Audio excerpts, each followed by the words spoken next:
Peggy 18.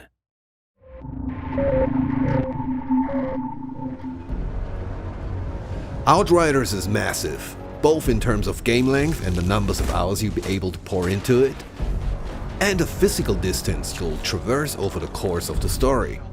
So today we're excited to show you more of the journey and structure of Outriders, how you move about the game and how the various features, systems and story all come together.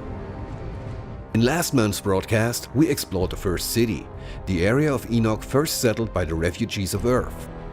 Everything from this section of the game unfolded here, in this area of the map. The first city sits within a larger area of colonized Enoch, which you can see here. Here, humans have made a life, as best as they can, and built cities, strongholds, factories, and mines as they try to survive.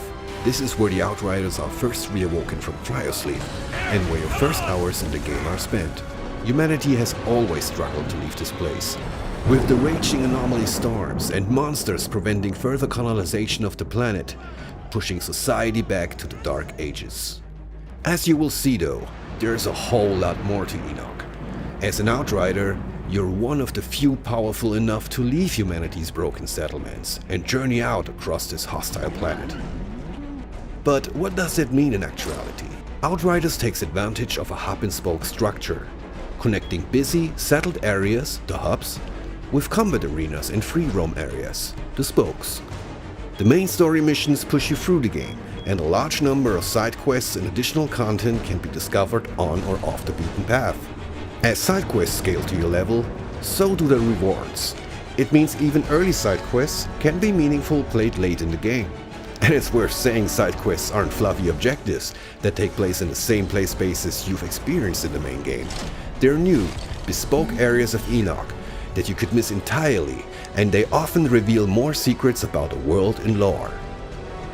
Let's travel quickly to Eagle Peaks, the snow-capped mountains that encase the war zone, to take on a side quest there. Is this your whole company? There used to be more of us. Something happens to the men up in these hills. We hear voices. Some leave and don't come back. Same for anyone who goes looking for them. But maybe an altered could have more luck in finding them. Could you lend a hand? All right, let's play detective. If I was a missing soldier wandering off into the night hearing voices, where would I go?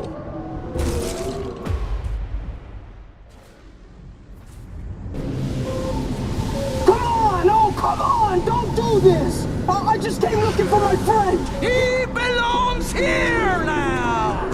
We all do! Today, the storm welcomes an apostate into its loving embrace! So it seems the last remaining survivor of our missing soldiers was just sacrificed to the anomaly?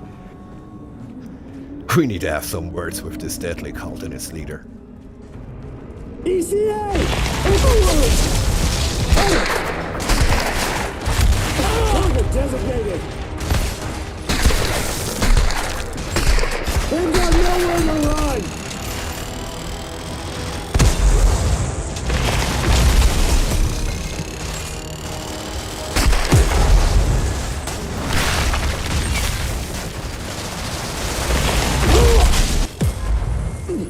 Another knock to my gun!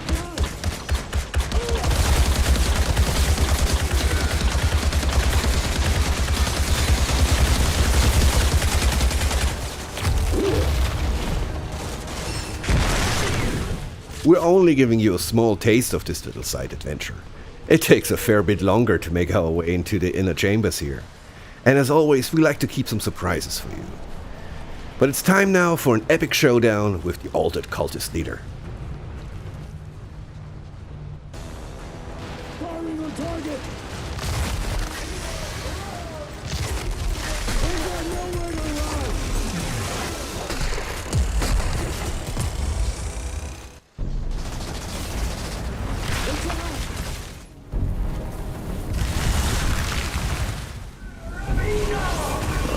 Seems you had yourself a little cult brewing up here.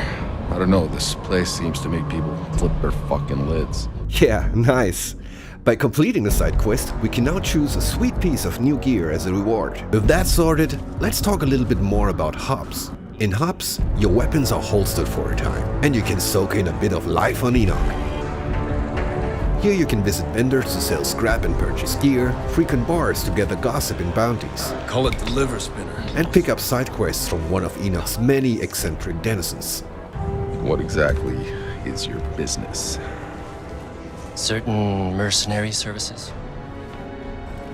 It's hard to show this without spoilers, but as you progress through the game, the world state and NPC dialogue is affected by pivotal moments from the story, and new side quests unlock, some of which are hidden in earlier hubs and play spaces, further rewarding exploration.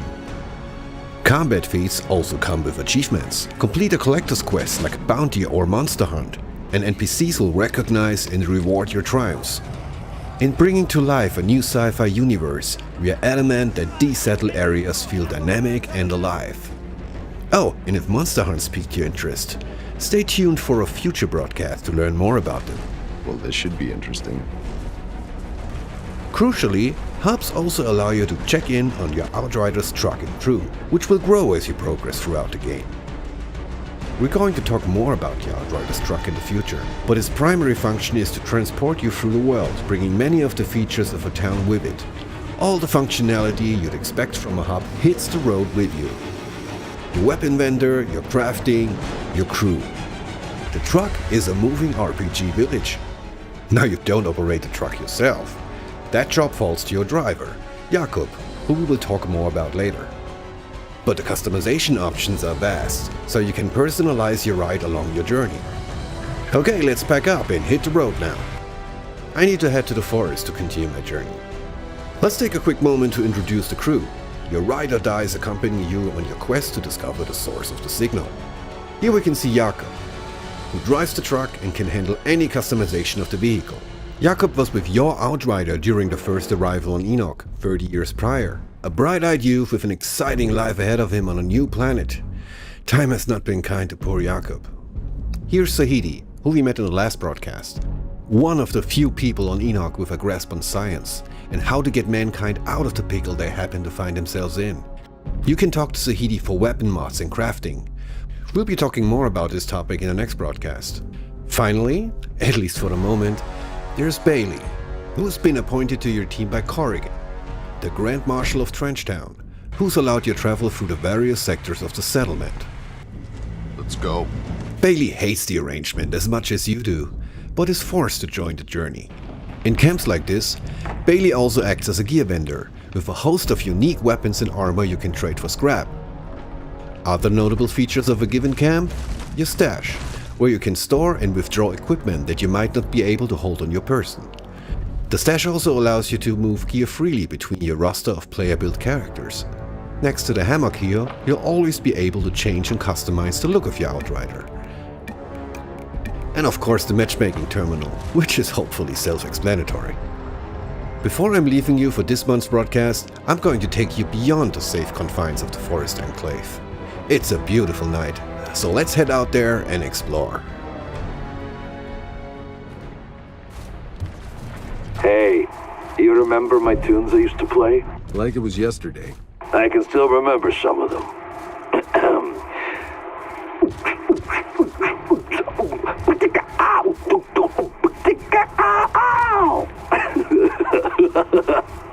Please stop, Jakub. Please. I'm serious. Yeah, Jakub, I'm disconnecting.